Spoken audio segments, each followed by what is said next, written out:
লন্ডনের সবচেয়ে বড় সিবিআই অফিসে আজকে আকাশকে ডাকা হলো। কেননা এখানে অনেক ক্রিমিনাল কেসের বিষয়ে হেডকোয়ার্টারে আকাশকে ডাকা হলো। আকাশকে এখানে আনতে হেলিকপ্টার পাঠানো হয়েছিল। কেননা আকাশ দূরে থাকে, সেজন্য হেলিকপ্টারে করে আকাশকে সিবিআই অফিসে আনা হয়। আকাশ আসতে ওখানের অনেক বড় বড় সিবিআই অফিসার আকাশকে স্বাগতম জানায়। আকাশ ওদের সাথে হ্যান্ডশেক করে ভেতরে চলে আসে। স্যার, আকাশের ডেকেছেন? হ্যাঁ, বসো আকাশ। তোমার সাথে একটা কেসের ব্যাপারে কথা বলতে চাই। তার জন্য তোমাকে যে জায়গায় থাকতে হবে সে জায়গাটা একটু নোংরা, কিন্তু তোমাকে ওখানেই থাকতে হবে, কারণ তাহলে তুমি কেসটা হ্যান্ডেল করতে পারবে। তা না হয় বুঝলাম, কিন্তু থাকতে হবে কোথায়? একটা বস্তিতে, ওখানে থেকে তোমাকে সব করতে হবে। তবে চিন্তা নেই, তুমি যে বস্তি রুমে থাকবে সেই রুমের ভেতর একটা গোপন দরজা আছে। ওই দরজার ভিতর দিয়ে তুমি ঢুকলে তোমার নিজের বেডরুমের মতো রুম পাবে, কিন্তু উপরে যেটা থাকবে ওটা শুধুমাত্র লোকজনকে দেখানোর জন্য। এই নাও চাবি, তোমার সামনে ফাইল রাখা আছে, ওইটা পড়লেই বুঝতে পারবে। স্যার, এতে করে আমার কিছু শর্ত আছে। কি কি শর্ত? আমাকে কেউ ফলো করতে পারবে না। আমি ওখানে একা একা থাকবো। প্রয়োজন ছাড়া কেউ আমার সাথে যোগাযোগ করবে না। তাছাড়া আমার পরিচয় যেহেতু ডাটাবেজে নেই, সেজন্য আমার পরিচয় কেউ জানবে না। কিন্তু দরকার পড়লে আমি আপনার সাথে যোগাযোগ করব। তাই হবে। তাহলে স্যার, আমি এখন ড্রেস চেঞ্জ করে নেই। আকাশ ওখানের ওয়াশরুমে ঢুকে বস্তির ছেলেদের মতো অনেকটা নোংরা শার্ট প্যান্ট পরে নেয়। ভেতর থেকে বাইরে আসলে বড় স্যার তো চিনতেই পারছে না আকাশকে। বাহ, তুমি তো দেখি এখন সব চেঞ্জ করে নিয়েছো। কী করবো স্যার, কাজ যেমন পোশাকও তেমন। তাহলে চলি স্যার। আকাশ ওই পোশাক পরে বেরিয়ে পড়ে। এইদিকে সিবিআই অফিসে কাজ করা সবাই জানে, এখানে কাজ করতে হলে যে কোনো অফিসারকে অনেক রকম বেশ ধরতে হয়। তাই কেউ আকাশকে কোনো রকম প্রশ্ন করেনি। অফিস থেকে বের হয়ে আকাশ বের হয় একটা ট্যাক্সি নিয়ে। ওই বস্তিতে চলে আসে। বস্তি থেকে নামলেই বাচ্চাদের চেঁচামেচি, ওহ, দুর্গন্ধ তো আছেই। আকাশ নিজের রুমটা খুঁজে নেয়। প্রথম দিন বিদায়, আকাশ ভেতরে চলে যায়। ভেতরে গিয়ে দরজা আটকিয়ে গোপন রুমে চলে যায়। ওর ভেতরের রুমটা অনেক সুন্দর। এখানে যেহেতু থাকতে হবে, তাহলে ফ্রেশ হয়ে নেই, তারপর না হয় বাকি কাজ করা যাবে। তাই আকাশ নিজের পোশাক ছেড়ে গোসল করে খাবার খেয়ে উপরের রুমে এসে শুয়ে আছে। কেননা আকাশ সাথে করে খাবার নিয়ে এসেছে। তখন দরজায় কেউ আওয়াজ করে। আকাশ ক্যামেরা চালু করে। ক্যামেরায় আকাশ একটা মেয়েকে দেখতে পায়। ছেলেটা অনেকটা ছোট, তবে ওর হাতে খাবার ছিল। এতটুকু একটা মেয়ের হাতে খাবার দেখে একটু অবাক হলো, কারণ খাবারটা আকাশের জন্য এনেছে। আকাশ খাবার নিয়ে ওই মেয়েটির হাতে 1000 টাকার একটা নোট ধরিয়ে দিল। এতে মেয়েটি খুশি হয়ে চলে গেল। আকাশ খাবারের প্যাকেটটা খুলে ছোট একটা রুটি দেখতে পায়।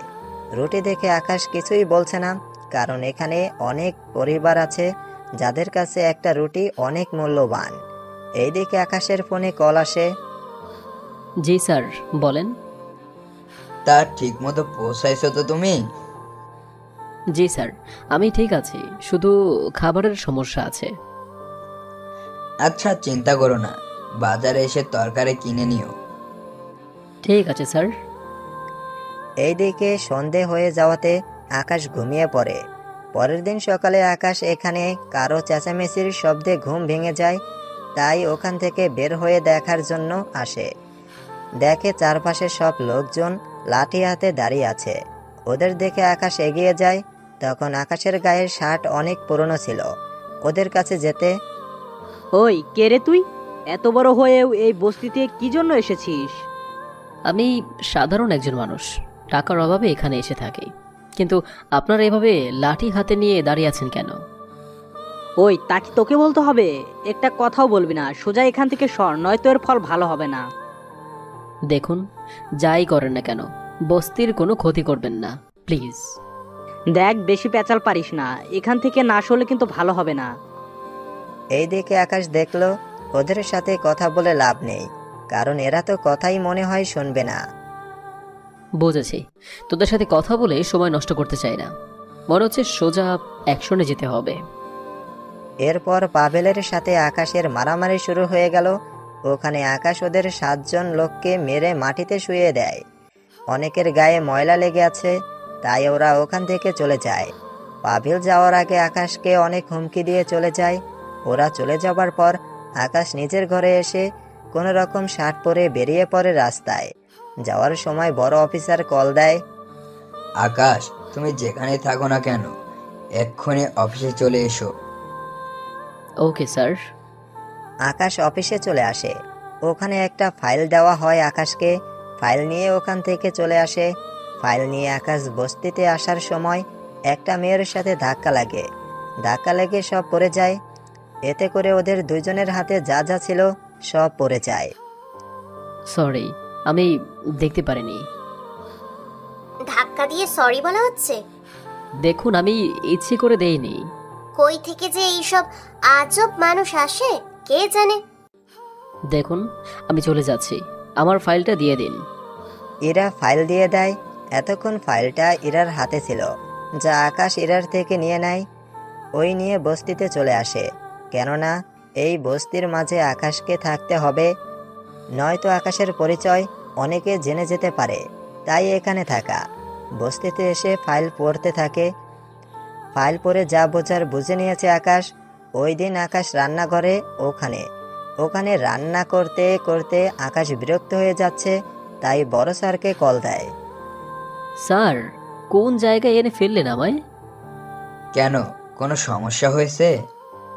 সমস্যা মানে? এখানে পানি হতে রান্না সব কিছুতে সমস্যা হয়।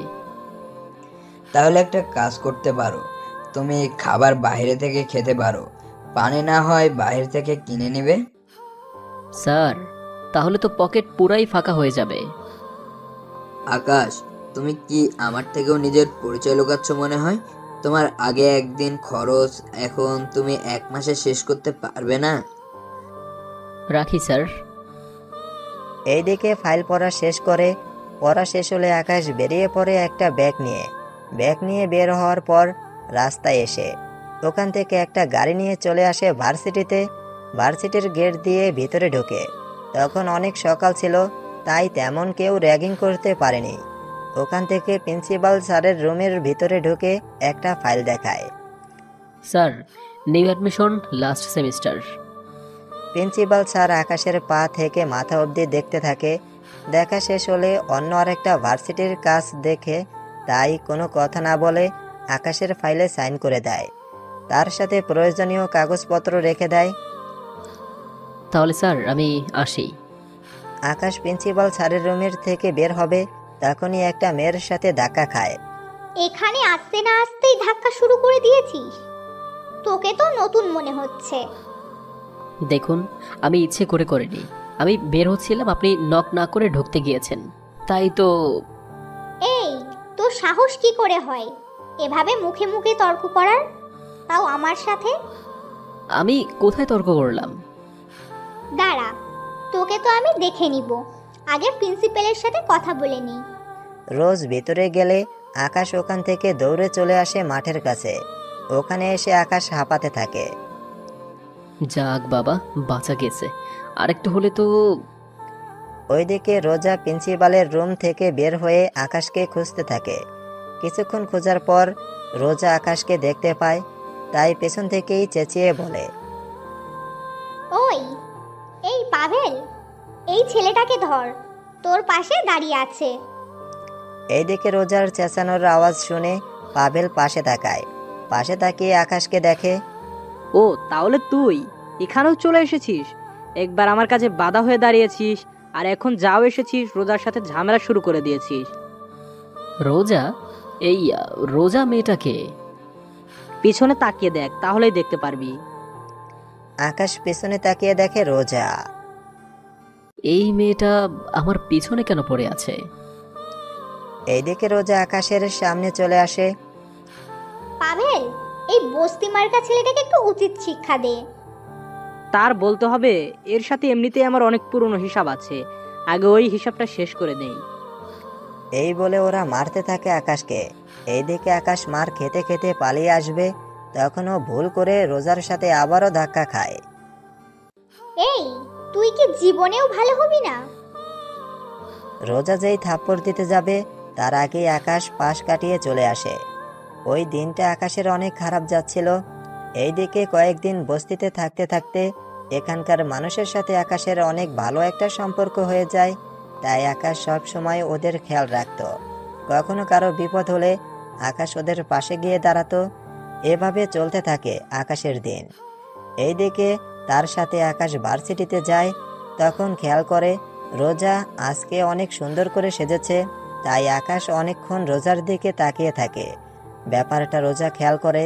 সেই আকাশের দিকে তাকাতে যাবে, অমনি আকাশ পাশ কাটিয়ে চলে যায়। ওখানে যেতেই আকাশ কয়েকজন লোকের সাথে ধাক্কা খায়। স্যার, বড় স্যার আপনাকে ডেকেছে। আপনার মোবাইল অফ, সেজন্য আমাদের পাঠিয়েছে। ঠিক আছে, তোমরা যাও, আমি আসতেছি। ওরা চলে যায়। এইদিকে আকাশ অফিসে চলে আসে। ওখানে এসে বড় স্যারের সাথে কথা বলতে থাকে। স্যার, গুরুত্বপূর্ণ কোনো কথা থাকলে বলেন, নয়তো বস্তিতে কাজ আছে। তাহলে বোঝা যাচ্ছে তুমি বস্তির সাথে নিজেকে মানিয়ে নিয়েছো। যাক, ভালোই করেছো। তবে একটা কথা, তোমাকে দেখলে যেন কেউ বস্তির লোকই মনে করে। স্যার, শুধু এই কথা বলার জন্য ডেকেছেন, না আরো কিছু কথা বলবেন? গুরুত্বপূর্ণ কথা হলো, আজকে থেকে তোমার কাজ শুরু হবে। ওই বস্তিতে কেউ আসে, কেউ যায়, এগুলো খোঁজখবর তো রাখবে। তার সাথে ভার্সিটিরও। চিন্তা করবেন না স্যার, হয়ে যাবে। তাহলে আমি এখন আসি। আচ্ছা, যাও। আকাশ এখান থেকে চলে আসে বস্তিতে। ওখানে এসে দেখে অনেকে ওদের বাড়ি মেরামত করছে। তাই আকাশ ওর রুমে গিয়ে চেঞ্জ করে বাইরে এসে ওদের সাহায্য করে। ওদের সাহায্য করার সময় হঠাৎ আকাশ খেয়াল করলো একটা অচেনা মেয়ে কাপড় পরে ওর পাশে দাঁড়িয়ে ওদের সাহায্য করছে। আকাশ মেয়েটার দিকে এক পলক তাকিয়ে আবারও চোখ নামিয়ে নেয়, কেননা মেয়েটির চেহারা অতটা সুন্দর না হলেও কিন্তু অনেক মায়াবী মায়াবী লাগছিল। ওখানে থাকা সবাই মিলে কাজ শেষ করলো। তখন মেয়েটি আকাশকে বলে, ধন্যবাদ আপনাকে। আশ্চর্য, আমাকে কেন ধন্যবাদ দিচ্ছেন? এই যে এই মানুষদের সাহায্য করছেন, আমি তো প্রথমে ভেবেছিলাম আপনি ভিতরে গিয়ে আর আসবেন না, কিন্তু এখন দেখছি আপনি কাজ করতে চলে এসেছেন। ও, তাহা বলেন। আমি তো কি না কি ভেবে নিয়েছি। আচ্ছা, আপনাকে তো এর আগে কখনো দেখিনি। হ্যাঁ, আমি এখানে গতকাল রাতে এসেছি, আর তাই ঘরটা একটু ঠিক করতেছি। তো আপনি কি এখানে একাই থাকবেন? কেন বলুন তো? না, এমনি, কারণ একটা মেয়ে এভাবে রাতে একা একা থাকবে, তাই বলছিলাম।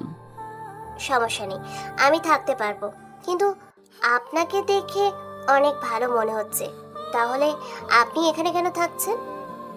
কি করব, বিয়ে করে নেই, তাই কোনো ফ্ল্যাটে উঠতেও পারিনি। আর সেই জন্যই তো বস্তিতে থাকি 5 বছর ধরে। কিন্তু আপনি কেন? আমারও সেম অবস্থা। তাই এখানে কোন ঘরটায় আপনি থাকেন? ওই যে সামনে ঘরটায়। আচ্ছা, আমার কাজে সাহায্য করছেন, ধন্যবাদ। রাতে এসে কফি খেয়ে যাবেন। এখানে কপি? তা আপনি কি করেন? না মানে এইরকম কিছু না, আমি ভার্সিটিতে পড়ি, এখান থেকে ভার্সিটিও কাছে। আচ্ছা, বাকি কথা রাতে আসবেন, তখন বলবো। তাহলে যাই। আকাশ ওখান থেকে এসে গোসল করে নেয়। গোসল করা শেষ হলে খাবার খায়। এইদিকে আকাশ ভাবতে থাকে, এত রহমত একটা মায়াবী মেয়ে এখানে থাকে, যদিও একটু কালো, তবে চেহারা অনেক মায়াবী। ভাবতে ভাবতে আকাশ ঘুমিয়ে যায়। সন্ধ্যার পর আকাশ ইরার রুমের দিকে যেতে থাকে। রুমের দরজা আটকানো ছিল, তাই আকাশ দরজায় টোকা দেয়। এর ফলে ইরা ভিতর থেকে বলে, বাহিরে কে? আমাকে সন্ধ্যার পরে আসতে বলেছেন। ও, আপনি দাঁড়ান, দরজা খুলে দিচ্ছি। ইরা দরজা খুলে দেয়। এইদিকে আকাশ ভিতরে গিয়ে ইরার সাথে কথা বলতে থাকে। কথা বলতে বলতে ইরার থেকে ইরার সম্পর্কে জানে, তার সাথে ইরাও আকাশের সম্পর্কে জানে। এভাবে রাত হয়ে যাওয়াতে আকাশ বের হয়ে চলে আসে ওর বাসায়। ওখানে এসে আকাশ শুয়ে পড়ে। পরের দিন সকালে আকাশ বের হয়ে দেখে ইরা দাঁড়িয়ে আছে। তখন আকাশ ইরাকে বলে, দাঁড়িয়ে আছেন যে?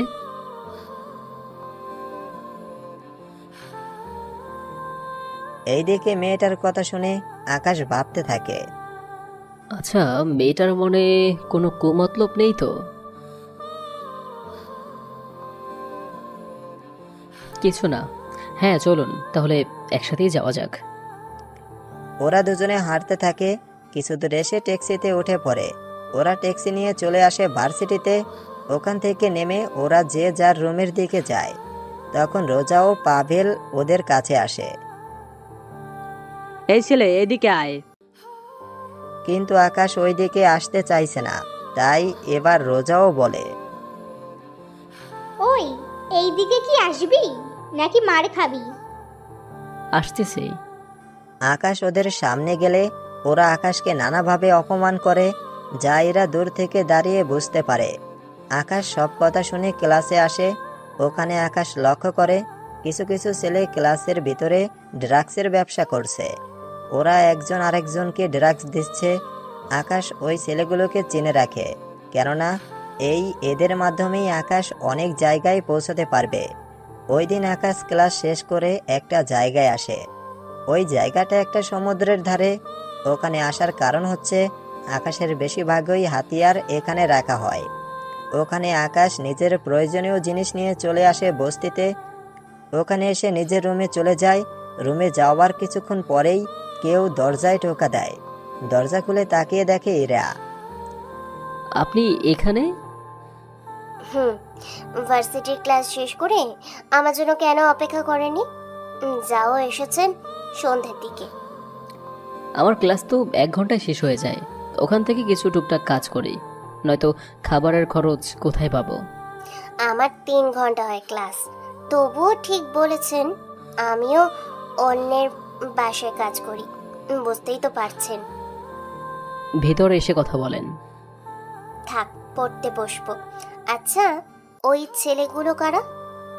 ছেলেগুলোর কথা শুনে আকাশ অনেকটা আশ্চর্য হয়, কেননা ছেলেগুলোর কথা ইরা কি করে জানলো তা ভেবে। আপনি কি করে জানেন ওই ছেলের কথা? আরে, আপনি যখন ভার্সিটিতে গিয়েছিলেন তখন দেখলাম একটা ছেলে আপনাকে কি যেন বলছিল। মনে হচ্ছে আপনাকে র্যাগিং করছিল। ওই ছেলে? আসলে আমরা তো বস্তিতে থাকি, এখানে থাকা কাউকে তো কেউ ভালো চোখে দেখে না, তাই। ও, তাই বলেন। আচ্ছা, আমি এখন যাই। এইদিকে ইরা চলে যায়। ইরা যাওয়ার পর আকাশ রাতে বেরিয়ে পড়ে। বেরিয়ে ভার্সিটিতে যায়। ওখানে যে যে ছেলেগুলো এই ড্রাগস বিক্রি করে, আকাশ ওদের ধরে ওর সিক্রেট রুমে নিয়ে আসে। ওদের ওপর অনেক রকম টর্চার করে ও। ওদের মুখ থেকে কোনো নাম বের করতে পারেনি, তাই আকাশ একটু চিন্তিত, কেননা ওদের মুখ থেকে যে করেই হোক নাম আকাশ বের করবেই। তাই অনেক ভয়ঙ্করভাবে ওদের শাস্তি দেয়। ওই শাস্তি সহ্য করতে না পেরে ওরা কয়েকজন নাম বলে।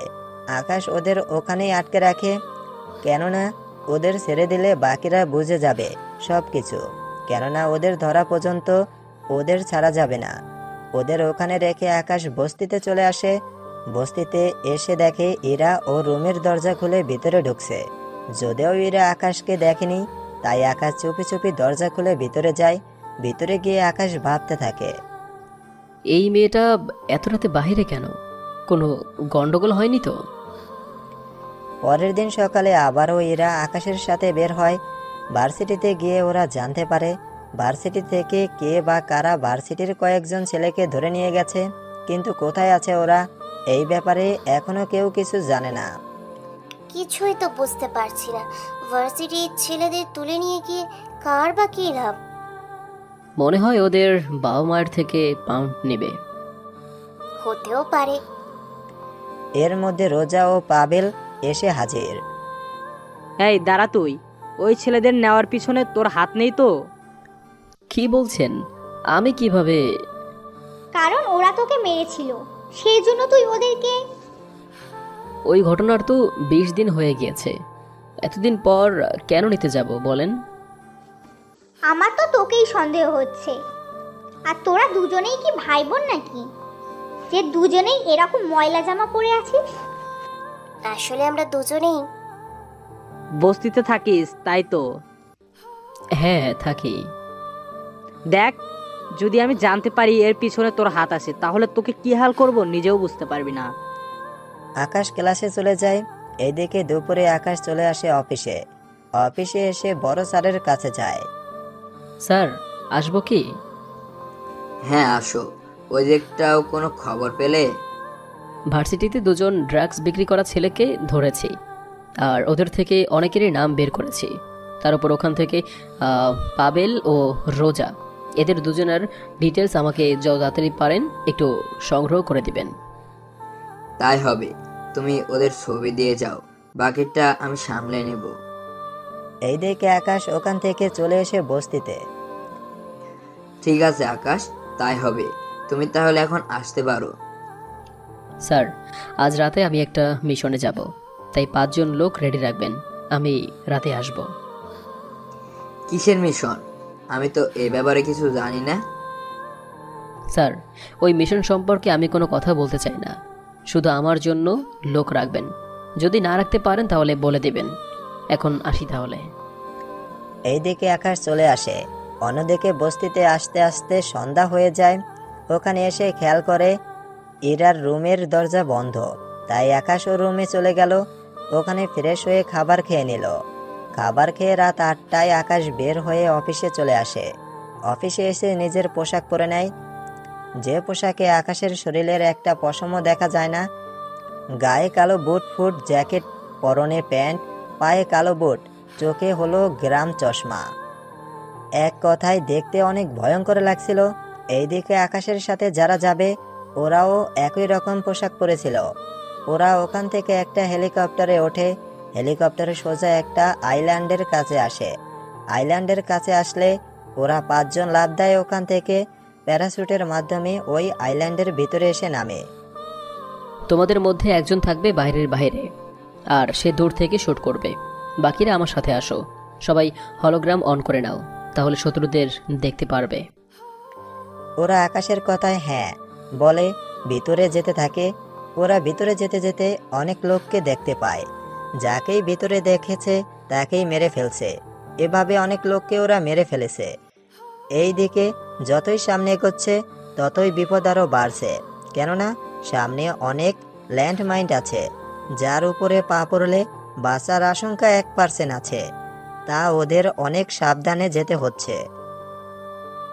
তোমরা হলোগ্রাম সেটিং পাল্টে নাও। মানুষের অস্তিত্ব বদলে ল্যান্ডমাইনের অপশন দিয়ে রাখো, তাহলে এই চশমাই ল্যান্ডমাইনগুলো দেখতে সাহায্য করবে। ওরা তাই করলো। ল্যান্ডমাইন অপশন অন করতেই 20 থেকে 25টা দেখতে পেল। ওরা সাবধানে ওই জায়গায় পার হলো। ওই জায়গা পার হওয়ার সময় ওদের ওপর অনেক আক্রমণ হতে থাকে। এতে করে ওদের মধ্যে একজনের পায়ে গুলি লাগে, কিন্তু প্যান্টের ভিতর বুট প্রুফ কভার থাকায় বেঁচে গেল। ওরাও পাল্টা গুলি করতে থাকে, কিন্তু অন্ধকারে কিছু দেখা যাচ্ছে না। তাই সেটিং চেঞ্জ করে আবার আগের মতো করে নেয়। এবার সব কিছু দেখতে পাচ্ছে। এভাবে একে একে ওদের মারতে থাকে, সাথে ভিতরে ঢুকতে থাকে। অনেক ভিতরে গিয়ে ওরা সবাইকে মেরে ফেলে। এখন শুধুমাত্র এই জায়গায় একটা টাইম বোম সেট করে দিলেই এই জায়গা ধ্বংস হয়ে যাবে। সব কিছু ঠিক করে নিল, তখন দরজা বাড়ি দেওয়ার শব্দ এলো।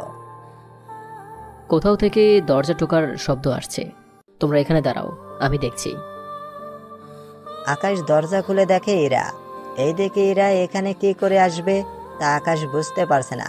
তাই ইরার কাছে গিয়ে, আপনি এখানে কি করছেন? আমাকে ওরা তুলে নিয়ে এসেছে। চলুন আমার সাথে। আমি যাব না, বাইরে অনেক বিপদ। বের হলে ওরা আমাকে মেরে ফেলবে। দেখুন, বাইরে কোনো বিপদ নেই, তাই আপনি সেফলি আমার সাথে আসতে পারেন। ভিতরে কি আর কোনো মেয়ে আছে? না, আমি একা আছি এখানে। তাহলে আমার সাথে আসেন। আকাশ ওর হাত বাড়িয়ে দিলে ইরাও ওর হাত বাড়িয়ে দেয়। আকাশ ইরাকে নিয়ে ওখান থেকে বের হয়ে আসে। আসার সময় টাইম অন করে দেয়। ওরা ওখান থেকে চলে আসে। কিছু দূরে এসে হেলিকপ্টার থেকে দড়ি ফেলে ওরা একে একে দড়ি বেয়ে উপরে হেলিকপ্টারে গিয়ে উঠে পড়ে। আকাশ ইরাকে কাঁধে করে নিয়ে উপরে উঠে আসে। ওরা আইল্যান্ড থেকে কিছুটা দূরে আসলে ওই আইল্যান্ডটা বোমের কারণে পুরো আইল্যান্ড ধ্বংস হয়ে যায়। আরেকটু হলে তো আপনি এখানে থেকে মরেই যেতেন। আমি আপনাদের কথা শুনে ঠোকা দেই, কারণ আমার ক্ষুধা লেগেছিল সেই জন্য। এই নিন খাবার, এইগুলো খেয়ে খিদেটা মেটান। এরা আকাশের হাত থেকে প্যাকেটটা নিয়ে চিকেন খেতে থাকে। খাওয়া শেষ হলে আকাশ এবার ইরাকে প্রশ্ন করে, আচ্ছা, ওরা আপনাকে এখানে কি করে আনলো? কিন্তু আপনাদের পরিচয় কি? এবার তো হেলমেট খুলতে পারেন। তা সম্ভব না। এভাবে 5 জন, আমরা কেউ কারো নাম তো দূরের কথা, চেহারাও কেউ দেখেনি, তাই দেখতে পারবেন না। এখন বলেন কিভাবে এখানে আসলেন? আমি ভার্সিটি থেকে ফিরছিলাম, তখন কয়েকজন লোক আমার সামনে এসে আমাকে অজ্ঞান করে ফেলে। এরপর আমার কিছু মনে নেই। আপনি থাকেন কোথায়? বস্তিতে। বস্তিতে? কিন্তু আপনাকে দেখে তো মস্তির মেয়ে মনে হচ্ছে না, কেননা আপনার পোশাক তো তেমন না। আসলে আমি ভার্সিটিতে গিয়েছি, তাই এখানে যেতে তো ভালো পোশাক পরতে হয়, সেই জন্য। এইদিকে আকাশ ভালো করে বুঝতে পারছে ইরা মিথ্যা কথা বলছে, কেননা ইরা তো আকাশের সাথে গিয়েছিল ভার্সিটিতে। তখন তো অন্য আরেকটা পোশাক ছিল, কিন্তু এখন তো আরেকটা পোশাক। আকাশ সব বুঝেও ইরাকে প্রশ্ন করলো না আর। আমাকে বাঁচানোর জন্য ধন্যবাদ, কিন্তু আমাকে নিয়ে এখন কোথায় যাচ্ছেন? তার আগে এটা বলেন আপনাকে কোথায় নামিয়ে দিতে হবে। আমি যেখানে থাকি ওই বস্তির পাশে। পাইলট, ওই জায়গার উপর দিয়ে যেও, ওনাকে নামাতে হবে। পাইলট ওই জায়গার দিকে যেতে থাকে। বস্তির কাছাকাছি এসে জায়গায় এসে হেলিকপ্টার থামে। দড়ি বেয়ে কি নিচে নামতে পারবেন? না। এরপর আকাশ ইরাকে আবারও কোলে নেয়। এবার ওপর থেকে ওরা দড়ি ছাড়ে আর ওরা নিচে নামছে। নিচে নামিয়ে দিয়ে আকাশ যেই আবারও উপরে উঠতে যাবে, তখনই ইরা বলে, যাওয়ার আগে আপনার নামটা তো বলে যাবেন। নামটা না হয় পরে জানতে পারবেন। আকাশ ওখান থেকে আবার হেলিকপ্টারে উঠে যায়। এরাও ওখান থেকে বস্তিতে ঢুকে নিজের রুমে চলে যায়। উফ, একটুর জন্য বেঁচে গিয়েছি। যদি ওনারা না আসতো তাহলে তো আজকে প্রাণটাই যেত। এইদিকে আকাশ অফিসে এসে ওর পোশাক চেঞ্জ করে আবার বস্তিতে চলে আসে চুপি চুপি। অনেক সাবধানের সাথে আকাশ ভিতরে ঢোকে। এইদিকে পরের দিন সকালে আকাশ ঘুম থেকে ওঠে। তখন সকাল 10টা।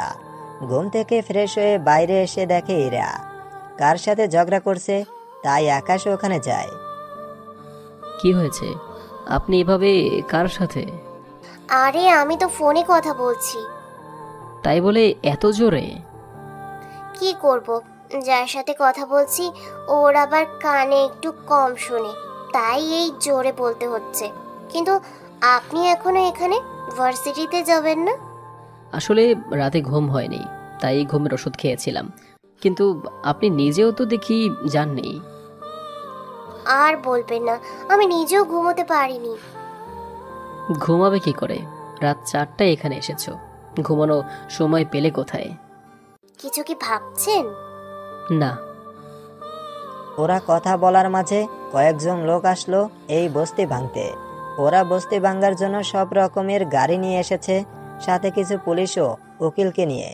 আকাশ ওদের সাথে কথা বলে জানতে পারে এই জায়গা নাকি একজনে কিনে নিয়েছে, তাই ওই লোকটা এখন এই জায়গা খালি করতে চাইছে।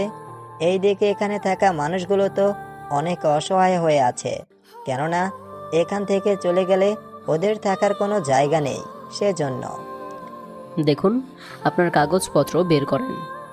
ওই বস্তির ছেলে, তুই কাগজপত্র সম্পর্কে কি বুঝবি? আপনাকে দেখাতে বলেছি, শেখান। পুলিশ আকাশের হাতে কাগজ দিলে আকাশ পড়তে থাকে। পড়া শেষ হয়ে গেলে আকাশ ওনাদের বলে, দেখুন, এই কাগজটা নকল, তাই আপনারা এখান থেকে আসতে পারেন। কি? ওই, তোর মাথা ঠিক আছে তো? এই কাগজটা আমরা নিজেরা চেক করে নিয়েছি, এটা তো কিছুতেই নকল হতে পারে না। এটা যে কতটা আসল তা আপনার পেট দেখেই বোঝা যাচ্ছে। তাই আপনি এখান থেকে যাবেন কি না তা বলেন, নয়তো আমি বড় কোনো অফিসারকে এখানে ডাকবো। পুলিশ অফিসার আকাশের কথা বুঝতে পারে, এই কাগজপত্র অনেক ভালো বুঝতে পারে, নয়তো উকিল নিজের হাতে তৈরি করার পরেও কি করে বুঝে গেল সেটাই ভাবছে। ঠিক আছে, আমি চলে যাচ্ছি। পুলিশ ওখান থেকে চলে যায়। এই দিকে ওরা যাবার পর বাকি সবাই আকাশের প্রশংসা করতে থাকে। ওরা এখন আকাশকে আগের চেয়ে অনেক ভরসা করতে শুরু করে দিয়েছে। সত্যি আজকে ভার্সিটিতে না গিয়েই ভালো করেছে, নয়তো ফিরে এসে এই বস্তি আমরা দেখতেই পেতাম না। তা ঠিক বলছেন। তাহলে এখানে কি করবেন? ভাবছি একটু ঘুরতে বেরোবো, কিন্তু কার সাথে যাব, কোথায় যাব কিছু বুঝতে পারছেন না। এইদিকে আকাশ ইরার মুখের দিকে তাকিয়ে বুঝতে পেরেছে ইরা আকাশের সাথে যেতে চাইছে। আপনি যদি কিছু মনে না করেন তাহলে আমি আপনাকে নিয়ে যাব। সত্যি? তাহলে ভালো কিছু জামা পরে নিন। আপনি তাহলে 15 মিনিট অপেক্ষা করেন। এইদিকে ইরা চলে যায় রেডি হতে যাওয়ার জন্য। অন্যদিকে আকাশ ভাবে ইরা কেন আকাশের সাথে যাওয়ার জন্য হ্যাঁ বলে দিল। এইসব ভাবতে ভাবতে আকাশ নিজেও রেডি হয়ে বেরিয়ে এলো। ওরা দুজনে বস্তি থেকে বের হয়ে রাস্তায় চলে আসে। ওখান থেকে একটা ট্যাক্সিতে উঠে পড়ে এবং একটা সমুদ্রের কাছে আসে।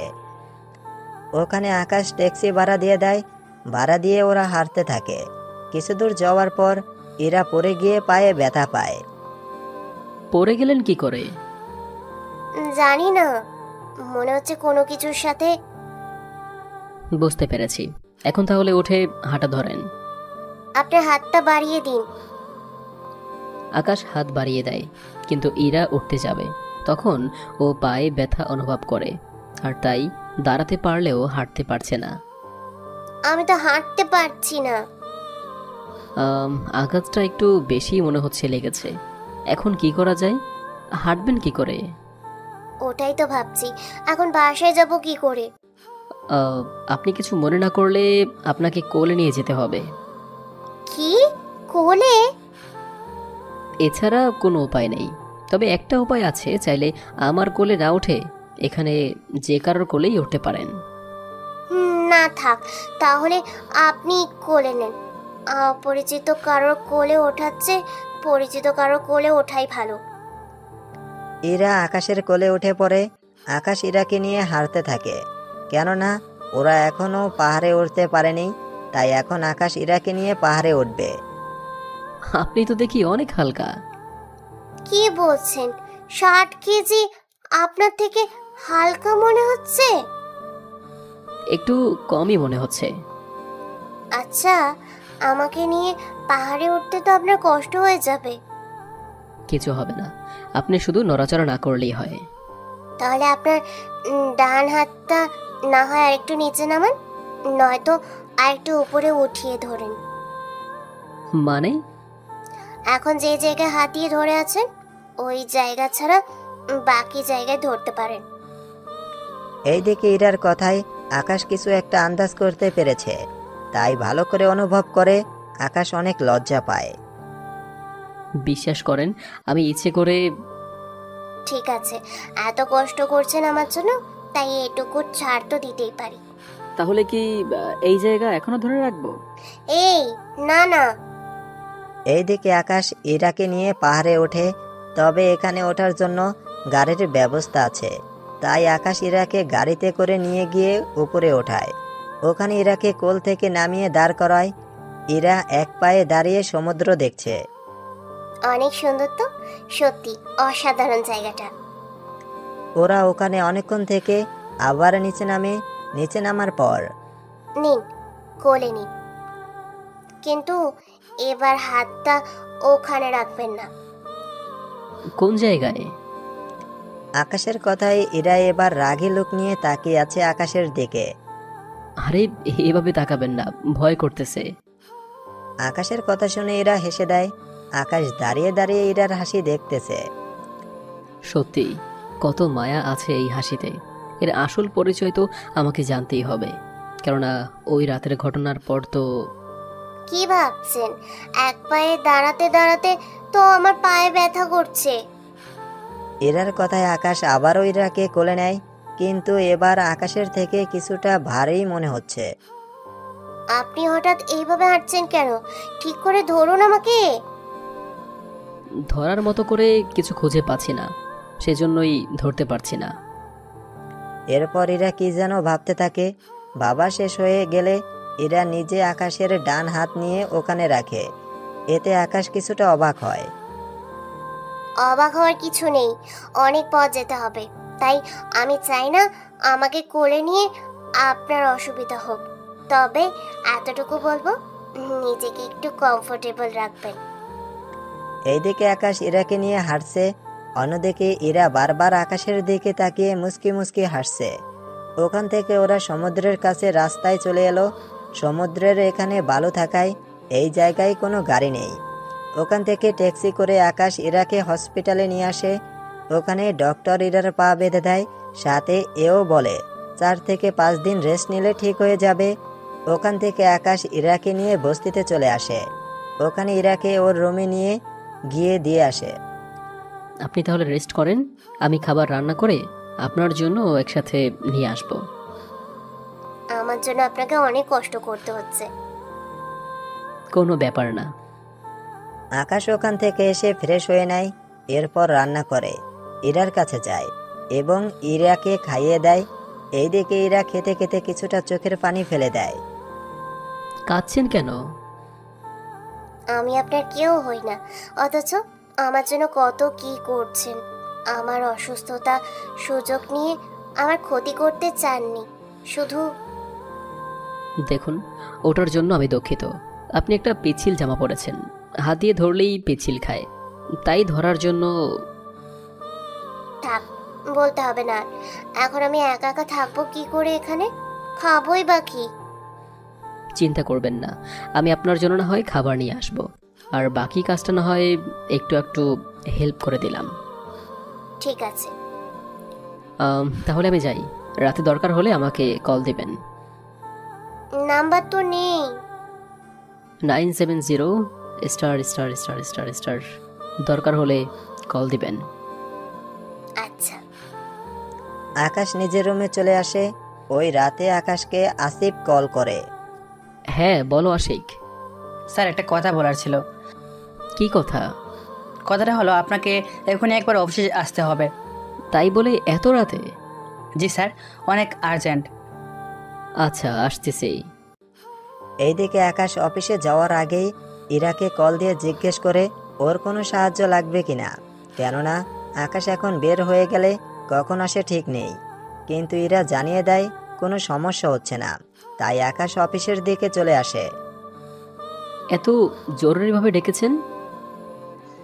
তুমি যে দুজনকে তোমার সেভ হাউসে রেখেছো, ওরা এখন কোথায়? ওরা তো এখনো ওখানে আটকে আছে। আরও একটা মিশন আছে, ওটা শেষ না হওয়া পর্যন্ত ওদের ছাড়ছি না। তাই বলে এতদিন ওদের আটকে রাখবে? দেখুন স্যার, আমি আগেও আপনাদের বলেছি আমি শুধুমাত্র এখানে কাজ করতে এসেছি। আপনারা আমাকে আমার দেশ থেকে নিয়ে এসেছেন কাজের জন্য, তাই আমি আমার মতো করে কাজটা শেষ করে চলে যাব। পথে যদি আপনারা এইভাবে কাজে ব্যাঘাত করেন, তাহলে আমি আমার দেশের সাথে কন্ট্যাক্ট করে চলে যাব। আরে, তুমি রেগে যাচ্ছ? ঠিক আছে ঠিক আছে, তোমার যেভাবে কাজ করতে হয় সেভাবেই করো, শুধুমাত্র মাঝে মাঝে আমাকে একটু জানিয়ে রাখলেই হবে। প্রয়োজন হলে অবশ্যই জানাবো। তাহলে স্যার এখন চলি। এইদিকে আকাশ চলে আসে। ওখান থেকে এসে বস্তিতে ওর রুমে চলে যায়। ওখানে গিয়ে ঘুমিয়ে পড়ে। এইদিকে আকাশ সকালবেলা ঘুম থেকে ওঠে, নাস্তা বানিয়ে ইরার জন্য নাস্তা নিয়ে ওর রুমের দিকে যেতে থাকে। দরজা বন্ধ ছিল, তাই টোকা দিতেই খুলে গেল। ভিতরে গিয়ে দেখে ইরা মোবাইল টিপতেছে। ও, আপনি এসেছেন? তো এখন কেমন লাগছে? কিছুটা ভালো। এইগুলো খেয়ে রেস্ট করেন, আমি একটু বের হব, আর আসতে আসতে বিকেল হবে। তাই এই বক্সে আপনার দুপুরের খাবার রাখা আছে, এখানে পানিও রাখা আছে, দুপুরে খেয়ে নেবেন। আশা করি অন্য কোনো সমস্যা হবে না আর। তা তো বুঝলাম, কিন্তু আমার তো গোসল করতে হবে, একা একা তো পারবো না। তাই আপনি যদি তাহলে নাস্তা করে নিন, আর এদিকে আমি আপনার গোসলের ব্যবস্থা করতেছি। এরা নাস্তা করতে থাকে। অন্যদিকে আকাশ সবকিছু ঠিক করে নেয় ওয়াশরুমের ভিতরে। ইরার খাওয়া হয়ে গেলে ইরাকে ধরে নিয়ে ছোট একটা আলমারির কাছে যায়। ওখান থেকে ইরা ওর জামা এবং যাবতীয় কাপড় নিয়ে নেয়। হয়ে গেছে। আবারও ইরাকে নিয়ে গিয়ে ওয়াশরুমের ভিতরের একটা চেয়ারে বসায়। ব্যান্ডেজ করা পাটা আর একটা চেয়ারের উপরে রাখে, যাতে করে ওই পা ভিজে না যায়। এবার তাহলে তাড়াতাড়ি গোসল করে বের হবেন, আমাকে আবার বের হতে হবে। এরা গোসল শেষ করে জামা বদলিয়ে ওইগুলো ধুয়ে বের হয়। ৪৫ মিনিট পর ইরা বের হয়। এইদিকে আকাশ ইরার দিকে তাকিয়ে আছে, কেননা ভেজা চুলে ইরাকে অনেকটা ভালোই লাগছে, দেখতে অনেক সুন্দর লাগছে। আমাকে ধরুন। আকাশ ইরাকে ধরে দড়িতে ওর জামাগুলো শুকানোর জন্য দেয়। এরপর ইরাকে নিয়ে গিয়ে বিছানার উপরে রাখে। তবে আজকে ইরাকে একটু বেশি সুন্দর লাগছে, কেননা আগের মুখ অনেকটা কালো ছিল, কিন্তু আজকে অনেক সুন্দর। কি দেখছেন? কিছু না। তাহলে আমি যাই, এখানে সব রাখা আছে, কোনো সমস্যা হবে না। আকাশ চলে আসে অফিসে। অফিসে এসে আজকে আবারও কয়েকজন লোক নিয়ে বেরিয়ে পড়ে, কেননা এই মিশনটা শেষ হলে ওদের ছেড়ে দেওয়া হবে। তাই আজকের মিশনটা হবে জঙ্গলের ভেতরে। তাই আগের মতো সব কিছু গুছিয়ে নেয়। ওরা ওখানে গিয়ে খুঁজতে থাকে কিছু, কিন্তু কোনো কিছুই ওদের চোখে পড়ছে না। তাই ওরা একটা ক্যামেরা বের করে ওই ক্যামেরার সাহায্যে জঙ্গলের ভিতরে কোনো ধাতু থাকলে তা এই ক্যামেরায় ধরা পড়বে। ঠিক তাই হলো। অনেক দূরে একটা ধাতুর সন্ধান পেল, তাই ওখানে চলে গেল। ওখানে গিয়ে ম্যানহোলের ঢাকনার মতো একটা প্লেট দেখতে পেল। ওই প্লেট সরিয়ে ওরা ভিতরে যেতে থাকে। তাও 10 জন এসেছে। ওরা ভিতরে গিয়ে একে একে ওরা সবাইকে মারতে থাকে। ওদেরও গুলি করতে লাগে, কিন্তু পোশাক বুলেট প্রুফ হওয়ায় কোনো আঘাত ওদের লাগেনি। আসিফ, তুমি এই দিকে যাও 4 জনকে নিয়ে, আর আমি বাকি 4 জনকে নিয়ে এই দিকে যাচ্ছি। ওরা ভাগ হয়ে ভিতরে যেতে থাকে। এরপর ওখান থেকে আবার আলাদা আলাদা ভাগ হয়ে ভিতরে গিয়ে একে একে ওদের সবাইকে মারতে থাকে। কিন্তু আজকে বাড়তি কোনো লোককে মেরে ফেললো না ওরা। তাই প্রতিটা জায়গায় বোম রেখে এসেছে, তাই রিমোট দিয়ে ব্লাস্ট করবে। ওখান থেকে বের হয়ে ওরা উপরে আসে এবং ওই জায়গা ব্লাস্ট করে দেয়।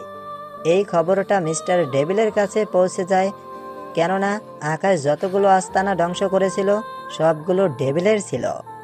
কারা তো বড় সাহস যে আমার আস্তানায় ঢুকে হামলা করে? আব্বু, আমি খবর নিয়ে এসেছি। কি খবর, তাড়াতাড়ি বল। আব্বু, ওই ছেলে অথবা মেয়ে হবে, ওকে আমেরিকা থেকে আনা হয়েছে। তুই শুধু শিওর হয়ে বল ছেলে না মেয়ে। এত সহজ না আব্বু, ওর নাম তো দূরের কথা, এখনো কেউ চোখেও দেখেনি। তাছাড়া ওই ছেলে মেয়ে কোন গ্রুপের হয়ে কাজ করে তাও জানি না, কোন পোশাকে আসে কেউ বলতে পারে না। কেন ও সবাইকে মেরে ফেলে? তুই এক কথা জানলি কিভাবে? তুমি এত কিছু না জানলেও চলবে, তুমি সাবধানে থাকবে, আমি খবর নেওয়ার চেষ্টা করতেছি। এইদিকে আকাশ মিশন শেষ করে ওই ছেলেগুলোকে ছেড়ে দেয় এবং চোখে কাপড় বেঁধে নিয়ে ভার্সিটিতে ফেলে দেয়। সন্ধ্যার দিকে আকাশ চলে আসে বস্তিতে। এই বস্তিতে আকাশ হয়তো আর অল্প কয়েকদিনের মেহমান, কিন্তু এটার কথা মনে পড়তেই ও শিট, মেয়েটা তো ওই রুমে একা একা, গিয়ে দেখে আসি। ওর রুম থেকে বের হয়ে আকাশ ইরার রুমের সামনে চলে আসে। ওখানে এসে কড়া নাড়তেই ইরা কিছুক্ষণ পর দরজা খুলে দেয়। আপনি এত লেট কেন করলেন? কাজ ছিল সেজন্য। তা দুপুরে খেয়েছেন? হ্যাঁ, কিন্তু আপনাকে এরকম দেখাচ্ছে কেন? না, আসলে আমি কয়েকদিন পর চলে যাব অন্য একটা দেশে। কেন যাবেন? আমার একটা বন্ধু ওর চাচাকে বলে আমার একটা কাজের ব্যবস্থা করেছে, তাই কিছুদিন পর আমি এই দেশ ছেড়ে চলে যাব। আকাশের কথা শুনে ইরার মন খারাপ হয়ে গেল। যাক, তাহলে তো ভালোই, আপনাকে অনেক মিস করব। একটা কথা বলবো? কি কথা? আজকে রাতে আমার সাথে ঘুমাতে পারবেন কি? কি বলছেন? পাশে বলতে আপনি ওখানে, আমি এখানে। তাই বলেন, কিন্তু বস্তির লোকেরা দেখলে কি বলবে? কিছু হবে না, আসলে রাতে উঠতে সমস্যা হয় তো, সেই জন্য আপনাকে থাকতে বলছি। আচ্ছা, তাহলে তাই হবে। তবে আমার উপরে কি এতটা ভরসা করা ঠিক হচ্ছে? ভরসা করতে পারছি বলেই তো বলছি। তাহলে চলে আসবো। এইদিকে আকাশ ওর কাজকর্ম আস্তে আস্তে অনেক গুছিয়ে নেয়। এইদিকে আকাশ ইরার সাথে এই কয়েকদিন থাকতে থাকতে ইরার প্রতি দুর্বল হয়ে পড়েছে, তার সাথে ইরাও। এইদিকে আকাশের দেখাশোনা করার কারণে ইরা অনেক তাড়াতাড়ি সুস্থ হয়ে যায়। এইদিকে ইরা অনেক সুস্থ, হাঁটতে পারছে আগের মতো, কিন্তু সুস্থ হওয়ার পর এখন আকাশের সামনে যেতে লজ্জা পাচ্ছে। কি জন্য লজ্জা পাচ্ছে তা পরের পর্ব বলবো। এখন চলুন একটু ভার্সিটিতে গিয়ে ঘুরে আসি। আকাশ ইরাকে নিয়ে ভার্সিটিতে যেতেই রোজা ডাক দেয়। আপনি আমাদের কেন ডেকেছেন? ওই, তুই চুপ থাক। ইরা, তুই সারাদিন আকাশের সাথে কি? সব সময় ওর সাথে সাথেই থাকিস, ব্যাপারটা কি? কোনো ব্যাপার নেই, আমি জাস্ট অসুস্থ ছিলাম, তাই উনি কয়েকদিন আমার দেখাশোনা করেছে। কেন, তোরা কি দুজন একই ঘরে থাকিস? না, আলাদা আলাদা, কিন্তু একই বস্তিতে থাকি। এই, তোর সাথে আমার কিছু কথা আছে, তাই ইরা একটু সাইডে গিয়ে দাঁড়া। কি কথা থাকতে পারে যে তার জন্য আমাকে সাইডে গিয়ে দাঁড়াতে হবে? এই, তোকে যেতে বলেছি, যা। এরা কিছুটা ভয় পেয়ে পাশে যায়, কেননা এরা ভালো করেই জানে রোজা অনেক খারাপ মেয়ে, কিন্তু আকাশের সাথে কি কথা থাকতে পারে ওর, তাই এরা বুঝতে পারছে না। কিছুক্ষণ পর ওদের দিকে তাকিয়ে দেখে আকাশ ওখান থেকে চলে আসছে। কি বলছিল রোজা? তেমন কিছু না। ওই দিন আকাশ বস্তির রুমে এসে ভাবতে থাকে। একদিকে আমি ভালোবাসি ইরাকে, অন্যদিকে রোজা ভালোবাসে আমাকে, কিন্তু আমি ইরার এখনো আসল পরিচয় জানতে পারিনি। ও কি আসলেই ভালো মেয়ে নাকি অন্য কোনো উদ্দেশ্য আছে? এই সব কিছু না জানা অবধি আকাশ কিছু বলতে পারছে না, কেননা এটার উপর আকাশের সন্দেহের জন্য কিছু হচ্ছে না। এইদিকে আকাশ এই কয়েকদিনে এটার উপর যত্ন নেওয়া, এটার ছোট ছোট আবদারগুলো কোলে নিয়ে হাঁটা, এই সব কিছু যে আকাশের অনেক ভালো লাগছে। এইদিকে আকাশের মিশন প্রায় শেষের দিকে, এখন শুধুমাত্র আকাশের যাওয়ার অপেক্ষায় আছে, কেননা বাকি কাজটা এই দেশের সরকারই করবে। পরের দিন আকাশ ইরাকে নিয়ে ভার্সিটিতে যায়। তোমাকে কিছু কথা বলার ছিল। কি কথা? আমি 3 দিন পর চলে যাব এই দেশ থেকে। এই কথা শুনে ইরার দু চোখ দিয়ে পানি পড়তে থাকে। এইদিকে রোজা ওখানে এসে বলে, কোথায় যাওয়া হচ্ছে আকাশ? তা আপনাকে কেন বলছো? বাহ রে, আমাকে না বললে কাকে বলবে? আমি যে তোমাকে ভালোবাসি, তুমি কেন তা বোঝো না? দেখুন, আমি আপনার মতো মেয়েকে কখনো ভালোবাসবো না, তাই আমাকে ভুলে যান। তাছাড়া আমি কয়েকদিন পর এমনিতেই চলে যাব, তাই আমাকে ভুলে যাবেন। এরা ওঠো এখান থেকে। তাহলে তুমি চলে যাচ্ছ, তাই তো? জি স্যার, যাচ্ছি। এ নাও 20 কোটি, তোমার পেমেন্ট করে দিলাম অ্যাকাউন্টে। আকাশ ওই পাউন্ডগুলো নিয়ে চলে আসে। ওখান থেকে বস্তিতে এসে ব্যাগপত্র গুছিয়ে নেয়। ওই দিন রাতে আকাশ ইরার কাছে যায়, কিন্তু ইরা যে আকাশকে ভালোবাসে তা এখনো বলেনি। তার উপর আকাশ নিজেও সন্দেহ করার কারণে বলতে পারেনি। ওরা অনেকক্ষণ ওখানে আড্ডা দেয়, কিন্তু ভালোবাসা নিয়ে কোনো কথা ওরা বলেনি। পরের দিন সকালে আকাশ ঘুম থেকে উঠে দেখে ইরার রুম পুরোই খালি। ওর রুম থেকে সব জামা কাপড় উধাও, শুধু টেবিলের ওপর একটা চিঠি ছিল। তাই আকাশ চিঠিটা হাতে নেয়, সাথে চিঠিটা পড়তে থাকে। প্রিয় আকাশ, আশা করি ভালো আছো, কিন্তু যখন রুমে এসে আমাকে পেলে না তখন হয়তো একটু দুশ্চিন্তা লেগেছে, কিন্তু চিঠি পড়ার পর হয়তো আরও খারাপ লাগবে, কারণ আমি এই বস্তি ছেড়ে চলে গেছি অনেক দূরে। তবে যাওয়ার আগে অনেকবার তোমাকে আমার ভালোবাসা প্রকাশ করতে চেয়েছিলাম, কিন্তু পারিনি। তাই মাঝে মাঝে তোমাকে ওই অধিকারটুকু দিয়েছি, যে অধিকার কোনো মেয়ে বিয়ের পর তার স্বামীকে দেয়, কিন্তু আমি তা তোমাকে আগেই দিয়েছি। কিন্তু তুমি আমার সেই ভালোবাসা বুঝতে পারোনি। আমি চলে যাচ্ছি অনেক দূরে, সেখানে হয়তো আমাকে তুমি খুঁজে পাবে না, তুমিও আজকে চলে যাবে। সেজন্য আমি তোমার সামনে দাঁড়াতে পারবো না, তাই রাতেই বের হয়ে গিয়েছি। জানি তোমার খারাপ লাগছে, কিন্তু কি করব বলো? যদি একবার ভালোবাসি কথাটা বলতে, তাহলে আমি তোমাকে যেতে দিতাম না কোথাও। দুজনে কাজ করে ভালো জায়গায় থাকতাম, কিন্তু তার হলো না। জানি না কখন আমাদের দুজনের দেখা হবে কিনা। সব শেষে বলবো, তুমি ভালো থেকো। আমি তোমাকে অনেক ভালোবাসি আকাশ, পারলে আমাকে ক্ষমা করে দিও। ইরা, আমি কি করে নিজের ভালোবাসার কথা বলবো তোমাকে? তুমি কেন আমার ভালোবাসা বুঝতে পারোনি? এইদিকে রোজা ও পাভেল বস্তিতে আসে। ওই, তোর সাহস তো কম না, তুই রোজার প্রশ্নের উত্তর না দিয়ে চলে যাচ্ছিস। দেখ পাবেল, আমি আগেও বলেছি, আমি রোজাকে ভালোবাসি না, আমি ইরাকে ভালোবাসি। তাহলে সে ইরা এখন কোথায়? ডাকো তাকে। জানি না কোথায়, আমার দেরি হচ্ছে, তাই আমাকে যেতে হবে।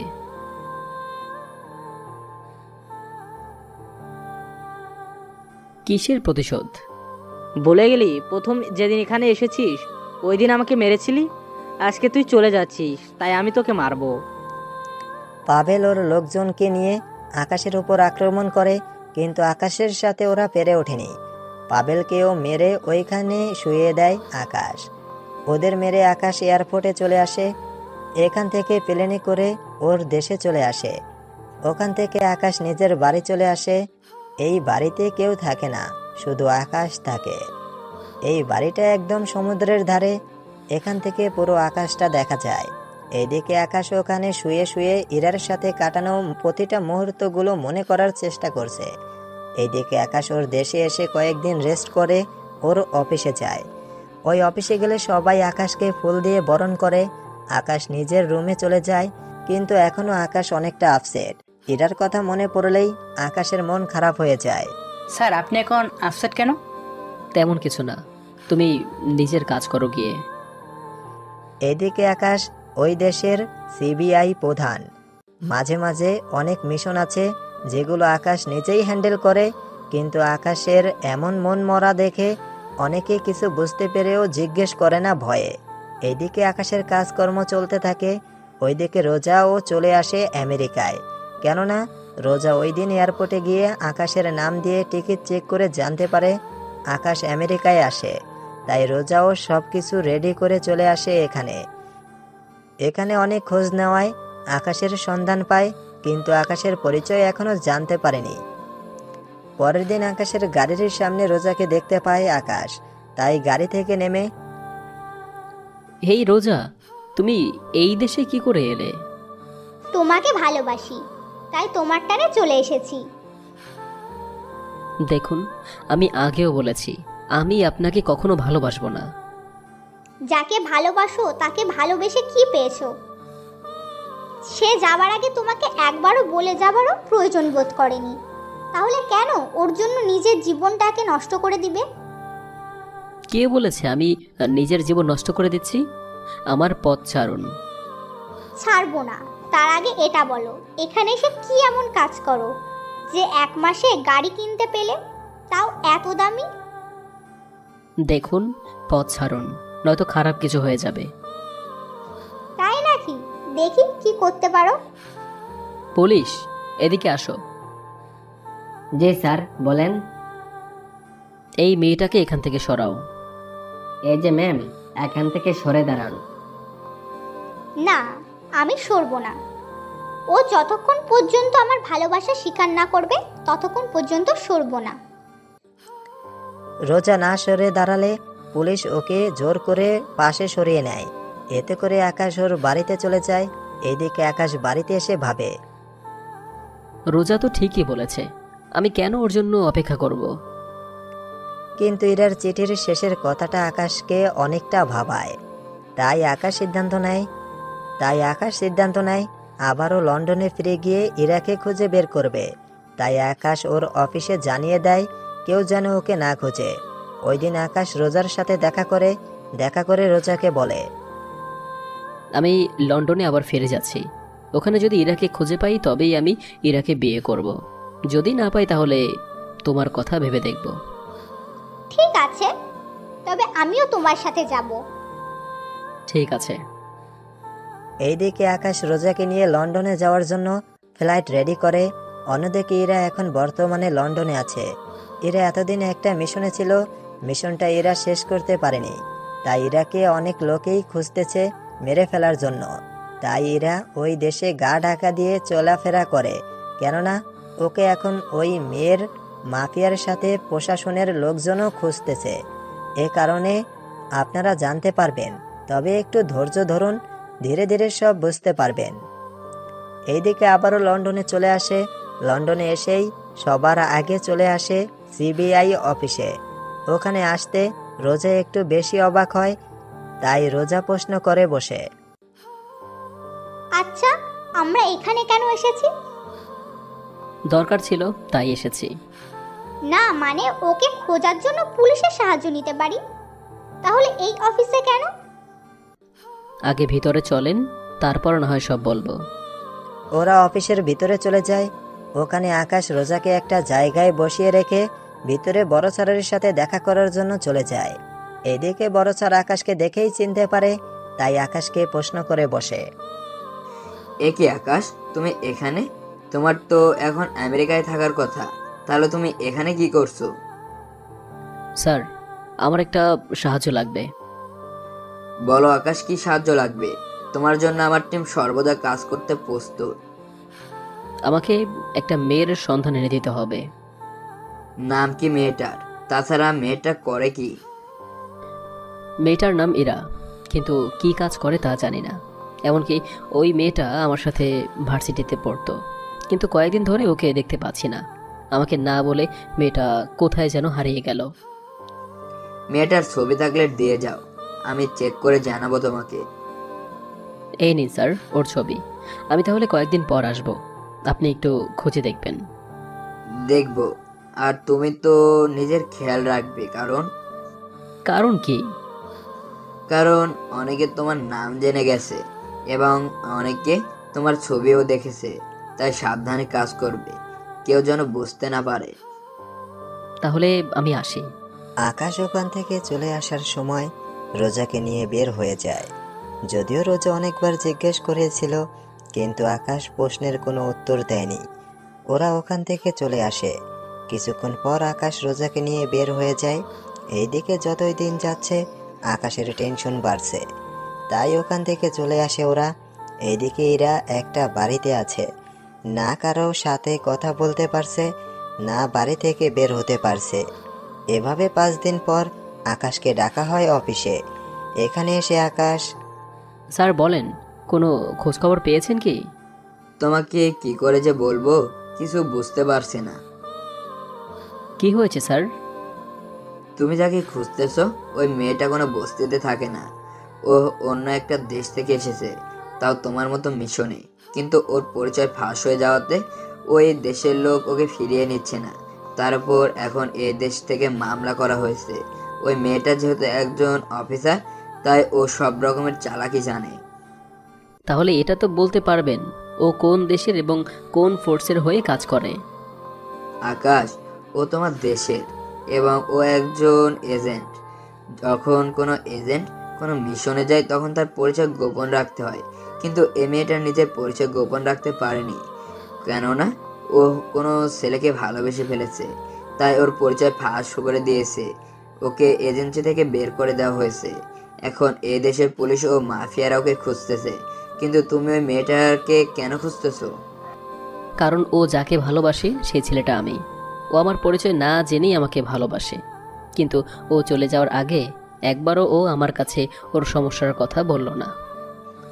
হয়তো ভেবেছে তুমি বস্তিতে থেকে ওর সাহায্য কি করে করবে। আমার একটা কথা রাখবেন? কি কথা? ওর উপর থেকে মামলাটা তুলে নিন, এরপর বাকি কাজটা আমি করব। ওকে খুঁজে পেলে আমি ওকে আমার দেশে নিয়ে চলে যাব। ঠিক আছে, তুমি যেহেতু বলছো, আমি এখন থেকে মামলা ক্যান্সেল করে দিচ্ছি। এখন মাফিয়ার হাত থেকে ওকে বাঁচাতে পারলে বাঁচাও, কারণ ও কোথায় আছে তা আমরা কেউ জানি না। ধন্যবাদ, বাকিটা আমার ওপরে ছেড়ে দিন। ওই দিন আকাশ সেই আগের বস্তিতে চলে আসে। ওখানে ইরা যে রুমে থাকতো ওখানে আসে। ওখানে এসে আকাশ ওই রুমটা ভালো করে দেখতে থাকে। ওখানে আকাশ তেমন কোনো ক্লু পায় না, শুধু বিছানার নিচে কিছু ছবি পায়। ওই ছবিগুলোর পেছনের সিন দেখে আকাশ ইন্টারনেটে ওই জায়গা খুঁজে বের করে। ওখান থেকে আকাশ সিদ্ধান্ত নেয় যত তাড়াতাড়ি পারে ওখানে গিয়ে ইরাকে খুঁজবে।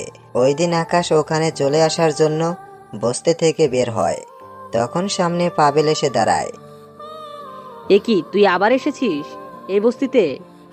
তোর না অন্য দেশে যাওয়ার কথা? যাওয়ার কথা, কিন্তু কিন্তু কি? কিছু না। এখন বল, তুই এখানে কেন? তা তোকে না জানলেও চলবে। এখন এখান থেকে সর, আমি এই বস্তিটা ভেঙে ফেলবো। আমি থাকতে তা তো হবে না। আমাকে কে আটকাবে? তুই? তাহলে শুনে রাখ, তাহলে আজকে প্রাণ নিয়ে বেঁচে ফিরতে পারবি না।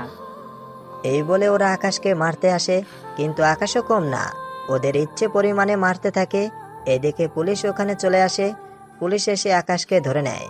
এদিকে আকাশের নামে অনেক ধরনের মিথ্যা মামলা দিয়ে দেয়, তা টিভিতে দেখাচ্ছে। এই সময় ইরা টিভি দেখছিল।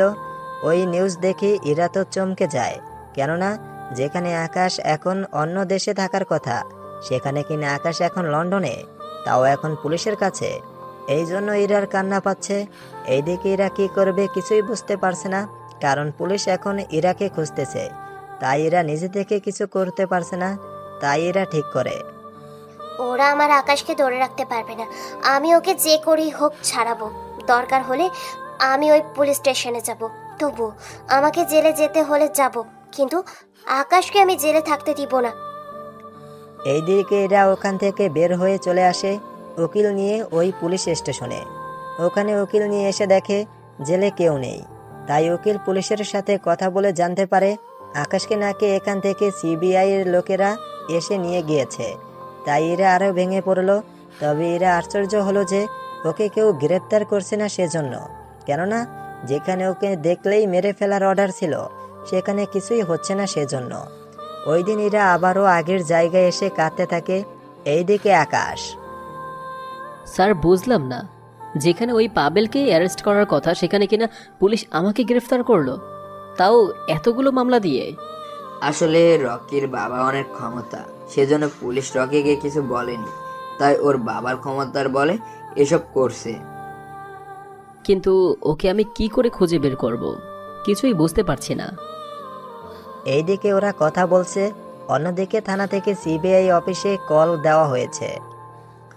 জি বলুন, আমি সিবিআই হেড অফিসার বলছি। স্যার, একটা কথা বলার ছিল। কি কথা?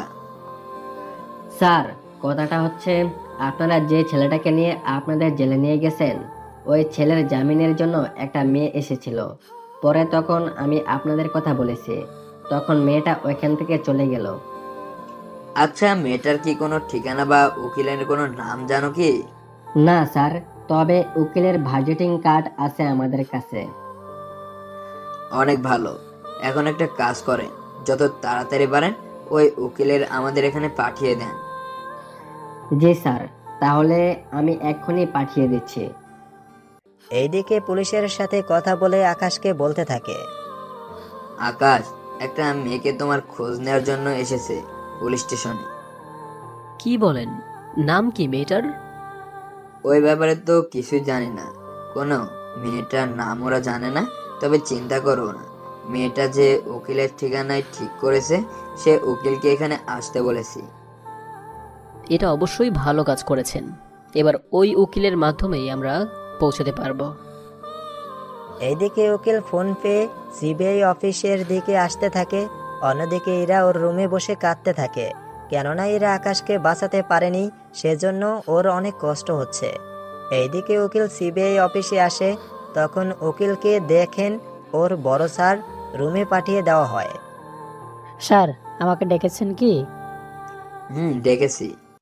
স্যার, আমার গতকাল যে মেয়েটা তোমার সাথে পুলিশ স্টেশনে এসেছিল, ওই মেয়েটা কোথায় এবং ওই মেয়েটার নাম কি? স্যার, এই মেয়েটি কোথায় থেকে তা তো আমি জানি না, কিন্তু ওর নাম হচ্ছে ইরা। ইরা নামটা শুনে আকাশের বুকের ভিতর মোচড় দিয়ে ওঠে। আচ্ছা, ওর নাম্বার তো আপনার কাছে থাকবে? জি স্যার, এইটা ওর নাম্বার। আকাশ নাম্বারটা নোট করে। নোট করার পর ওই নাম্বারের লোকেশন চেক করে লোকেশন চেক করে আকাশ গাড়ি নিয়ে চলে যায় ওই ঠিকানায়। ওখানে গিয়ে আকাশ দেখে একটা পুরনো বাড়ি, তাই বাড়ির দিকে যেতে থাকে।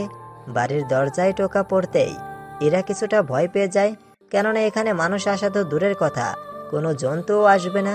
তাই এরা ধীরে ধীরে বন্দুক তাক করে দরজা খুলে দেয়। দরজা খুলে দিয়ে আকাশকে দেখে ইরার হাত থেকে বন্দুক পড়ে যায়। আকাশ গিয়ে ইরাকে জড়িয়ে ধরে, এরাও আকাশকে জড়িয়ে ধরে। ইরা, তুমি এখানে কেন? আমি যে অসহায় হয়ে গেছি, আমি কখনো আমার দেশে ফিরতে পারবো না। চিন্তা করো না, আমি তোমার ফেরার ব্যবস্থা করে দেব। এখন চলো এখান থেকে। কোথায় যাব বলো তো? এখানকার সব পুলিশ আমাকে খুঁজছে, সাথে মাফিয়ার লোকজনও। তোমাকে ভাবতে হবে না, এখন চলো আমার সাথে। কোথায়? কিন্তু তুমি সিবিআই অফিসার থেকে আসলে কিভাবে? তার উপর ওদের ব্যবহার করা গাড়ি। পরে বলবো, এখন উঠে পড়ো তাড়াতাড়ি। এইদিকে এরা গাড়িতে উঠলে আকাশ গাড়ি চালাতে থাকে। এতে করে ওরা অনেক কথা বলতে থাকে। কথা বলতে বলতে ওরা সিবিআই অফিসে চলে আসে। আকাশ ইরাকে নিয়ে ভিতরে চলে যায়। ওখানে বড় স্যারের কাছে যায়। স্যার, ওকে নিয়ে এসেছি। আপনি একটা কাজ করেন, ওর জন্য পাসপোর্টের ব্যবস্থা করেন। হয়ে যাবে, তাহলে এই ফর্মটা পূরণ করে দিয়ে যাও, আর 5 দিন পর এসে নিয়ে যেও। আর পুলিশের কোনো সমস্যা হবে না। তুমি ফর্ম পূরণ করে দিয়ে আকাশের সাথে চলে যাও। ঠিক আছে। এরা তাড়াতাড়ি করে ফর্ম পূরণ করে দেয়। ফর্ম পূরণ করা শেষ হলে আকাশ ওকে নিয়ে চলে আসে বস্তিতে, যেখানে এরাও আকাশ আগে থাকতো। তবে এবার আকাশ ইরাকে নিয়ে চলে আসে আকাশের রুমে। ওখানে ওরা রুমে এসে আকাশ ওর রুমের সিক্রেট রুমে ইরাকে নিয়ে ঢুকে। ওয়াও, কত সুন্দর এই রুম! উপরে কি আর ভিতরে কি? ঠিক তাই। এখন তুমি এখানে থাকবে 5 দিন। তোমাকে কোথাও বের হতে হবে না, তুমি এখানেই থাকবে, আর সব কিছু আমি দেখব। কিন্তু তোমার পরিচয় কি আকাশ? তা তো তুমি বললে না। আমেরিকায় গিয়ে না হয় তোমাকে আমার পরিচয়টা দেব। তাই বলে এত লেট? তুমিও কি ওই দেশে যাবে? তা তুমি দেখতেই পাবে। এখন তুমি রেস্ট নাও। আমি বরং এই 5 দিনে অনেক কাজ আছে যা আমাকে এখন করতে হবে। কি কাজ? তোমাকে যারা ফাঁসিয়েছে ওদের তো শাস্তি দিতেই হবে। কিন্তু ওদের না শাস্তি দিতে গিয়ে তোমার না কোনো ক্ষতি হয়ে যায়? কিছু হবে না, তুমি এখানে থাকো, আমি ফিরে এসে কথা বলবো। এইদিকে আকাশ চলে আসে। অন্যদিকে এরা ভিতর দেখতে থাকে। আকাশ প্রথমে রোজার সাথে দেখা করে, রোজার সাথে কিছুক্ষণ কথা বলতে থাকে। তাহলে তুমি ইরাকে পেয়ে গিয়েছো, তাই তো? হ্যাঁ, তাই আমি আর তোমাকে ভালোবাসতে পারবো না, তাই তুমি আমাকে ভুলে যাও। আর তার উপর আমি এখানে 5 দিন আছি। এই 5 দিনে আমার কিছু কাজ আছে, ওই কাজগুলো শেষ করতে হবে। একটা কথা বলবো? কি কথা? তোমাকে সারা জীবনের জন্য পাবো না, কিন্তু এই 5টা দিন আমি তোমার সাথে কাটাতে চাই। এই 5 দিনে অনেক বিপদ হতে পারে তোমার, তাই তোমাকে ওই বিপদের মুখে তো ফেলতে পারি না। তবুও আমি থাকতে চাই। রোজার অনেক জোরাজোরিতে আকাশ রাজি হয়ে যায়। ওই দিন আকাশ সব জায়গায় খোঁজ নিতে থাকে, কি করে এটার ব্যাপারটা সবাই জেনে গেল এইটা নিয়ে। এইদিকে একদিনে কোনো সূত্র পেল না, তাই সন্ধ্যা হয়ে যাওয়াতে আকাশ রোজাকে ওর বাসায় নামিয়ে দিয়ে চলে আসে বস্তিতে। ওখানে এসে দেখে এরা শুয়ে শুয়ে ঘুমাচ্ছে। ঘুমন্ত অবস্থায় ইরাকে অনেক সুন্দর লাগছে। আকাশ খাবারের প্যাকেটগুলো পাশে রেখে ফ্রেশ হতে চলে যায়। ওখান থেকে এসে আকাশ ইরাকে ওর বুকের ওপর রাখে এবং খাবার খাওয়াতে থাকে। এরাও ঘুমের ঘরে খেতে থাকে। খাওয়া শেষ হলে আকাশ ইরাকে পানি খাইয়ে দেয়। পানি খেয়ে ইরার ঘুম ভেঙে যায়। আমি কোনো সমস্যা? এইভাবে না নিয়ে এইভাবে তো নিতে পারতে। এরকম তো বাচ্চাদের শুয়ে খাওয়ায়, তুমি তো বাচ্চা না, তাই তোমাকে এরকম করে খাওয়ালাম। এখন তুমি এখানে ঘুমাও, আমি উপরের রুমে গিয়ে ঘুমাই। দুজনেই এখানে ঘুমাবো। বিয়ের আগে একই বেডরুমে? এর আগেও তো ঘুমিয়েছিলে, তাহলে এখন ঘুমোলে কি হবে? যদি কিছু হয়ে যায় তখন কি হবে? যাই হয়ে যাক না কেন, আমি মেনে নিতে পারবো। তুমি এখন আমার সাথে ঘুমাবে। আকাশ কোনো উপায় না পেয়ে ইরার সাথে শুয়ে থাকলো। সকালে আকাশ ইরাকে ওর বুকে দেখতে পেল। কেন ইরা আকাশের বুকের ওপর মাথা রেখে শুয়ে আছে? ইরাকে ওখান থেকে সরিয়ে আকাশ ফ্রেশ হতে চলে যায়। ওখান থেকে চলে এসে দেখে ইরা এখনো ঘুমাচ্ছে। তাই আকাশ নাস্তা বের করে রেখে দিয়ে বেরিয়ে পড়ে। এইদিকে 2 দিন আকাশ অনেকটা তথ্য জোগাড় করে ফেলেছে কে ওর পেছনে থাকতে পারে।